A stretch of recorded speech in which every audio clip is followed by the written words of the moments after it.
அனைவருக்கும் வணக்கம். இப்போ நம்ம பார்க்க போகிறது பார்த்தீங்கன்னா தங்கலான் மூவி.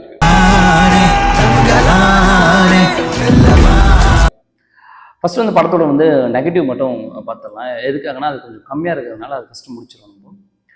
முதல்ல படத்தோட நெகட்டிவ் பார்த்தீங்க அப்படின்னா, ஆரம்பித்த உடனே கொஞ்சம் லைட்டாக போர் அடிக்கிற மாதிரி இருக்குது அந்த படம். மற்றபடி பார்த்தீங்கன்னா பெருசாக இந்த படத்தில் குறை.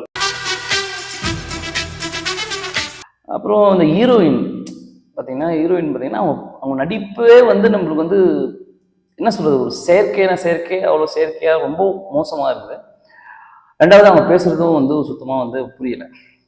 மற்றபடியெல்லாம் ஒன்றும் பெரிய குரலாக இல்லை புரியல. அப்புறம் பார்த்தீங்கன்னா நம்ம பசுபதி கேரக்டர் பார்த்தீங்கன்னா கொஞ்சம் ஸ்டார்ட் பண்ணும்போது நல்லாவே ஸ்டார்ட் பண்ணியிருப்பாங்க. அதுக்கப்புறம் பார்த்தீங்கன்னா அந்த கேரக்டரையும் பெருசாக ஒன்றும் இல்லை, ரொம்ப மோசமாக தான் இருக்கு கேரக்டர். அந்தளவுக்கு பெருசாக இம்பாக்ட் கொடுக்கல. மற்றபடியெல்லாம் ஒன்றும் பெரிய குறை இருக்க மாதிரி தெரியல. இப்பவே கண்ணை கட்டுது. அடுத்து பார்த்தீங்கன்னா நம்ம விக்ரம் வந்து சொல்லவே தேவையில்ல, ரொம்ப ரொம்ப கஷ்டப்பட்டுருக்காரு, அது எந்த மாற்றம் கருத்தும் இல்லை. பட் எதுக்காக இப்படி பண்ணியிருக்காங்க, அந்த கேரக்டருமே வந்து பெருசாக ரொம்ப இம்பேக்ட்லாம் இல்லை. என்ன சொல்கிறது, அவர் பேசுகிறது டைலாக் பேசிட்டே இருக்கும்போது ஒரு கவிதை சொல்கிறாருன்னு நினைக்கிறேன். அது என்னன்னு கூட ஆடியன்ஸ்க்கு வந்து கனெக்ட் ஆகலை. அது அர்த்தமே சுத்தமாக புரியல. அதனால வந்து நிறைய இடத்துல வந்து அவர் பேசுறது நம்மளுக்கு புரியல. மற்றபடி பெருசாக இந்த படத்தில் குறை இருக்கிற மாதிரி எனக்கு தெரியலங்க.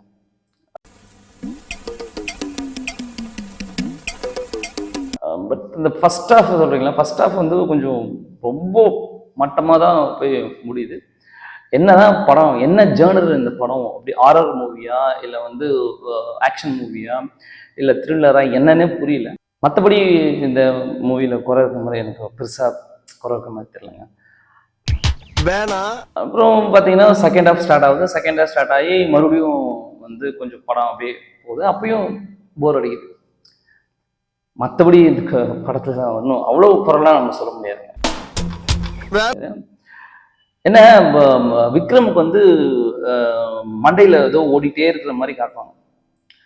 அதே மாதிரி தான் வந்து நம்மளோட ஜிவி பிரகாஷோட மியூசிக் பார்த்தீங்கன்னா நம்ம மண்டைக்குள்ள போயிட்டு என்னென்னமோ பண்ணுது, அப்படியே ஒரு மாதிரி ஒரே இறைச்சலாகவே இருக்குது, ஒரு மாதிரி அடி போயினே இருக்குது. அது என்னன்னே தெரியல, அது மியூசிக் பண்ணாங்களா இல்லை சவுண்ட் இன்ஜினியர் வச்சு பண்ணாங்களான்னு தெரியல. அது பண்ண அடிச்சு தும்சம் பண்ணுறாங்க. மற்றபடி இன்னும் படத்தில் ஒன்றும் குறைலாம் எதுவும் இல்லை. டைரக்ஷனு சொல்லவே தேவையில்லை, மட்டமான ஒரு டைரக்ஷனு. நான் அவரோட கருத்து தெரியல உங்களுக்கு, அந்த கருத்தை வந்து திணிச்சிருக்காரு. அதுவும் வந்து நிறைய இடத்துல ஒர்க் அவுட் ஆகலை. மற்றபடி இன்னும் பெருசாலும் குறை சொல்றதுக்கு ஒன்றும் இல்லை இந்த படத்தில்.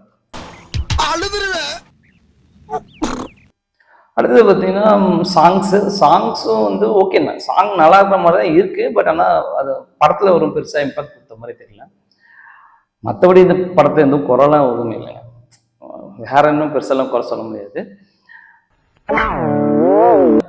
இந்த படத்தை பொறுத்த வரைக்கும் தியேட்டருக்கு போய் பார்க்க முடியாது. அது தவிர்த்து பெருசா மைனஸ்லாம் எதுவும் இல்லைங்க. நான் என்ன சொல்ல வரேன்னா உங்களிடமிருந்து விரும்புறது உங்கள் ராஜா. நன்றி, வணக்கம்.